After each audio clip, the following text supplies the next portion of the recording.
ఈరోజు హన్మకొండలో గల రెడ్డిలో గల వరంగల్ జిల్లాకు చెందిన 18 గ్రామాలు అహ్మదియా ముస్లిం జమాత్కు చెందిన యువకులు వయోజన వృద్ధులు ఈరోజు రక్తదానం చేయడం జరిగింది.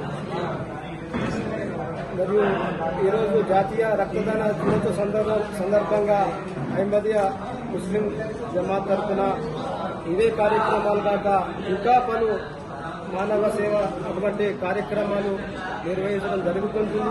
ప్రతి ఒక్కరూ ఎవరైతే ఆపదలో ఉంటారో అటువంటి వారికి ఎవరికైతే రక్తం అవసరం అనేది ఉంటుందో అటువంటి వారికి మనం కంపల్సరిగా మానవత వృత్తంతో మానవత్వంతో ఆపదలో ఉన్న వారికి రక్తదానం అనేది ప్రాణాన్ని నిలుపుతుంది. కాబట్టి మనలోని ప్రతి ఒక్కరూ రక్తదానం చేయేందుకు మనం ముందుకు రావాలను, ప్రతి ఒక్కరూ రక్తదానం చేసి ప్రాణదాతలు రండి అని మా యొక్క జమాత్ యొక్క సందేశం. ఈ రోజే కాక మిగతా రోజులలో కూడా ప్రతిరోజు కూడా మా యొక్క అహ్మదియా ముస్లిం జమాత్ మానవ సేవే మాధవ సేవగా ప్రచారం చేస్తుంది. ప్రేమ అందరికీ, దేశం ఎవరితో లేదనే నినాదంతో ముందుకు వెళ్తుంది.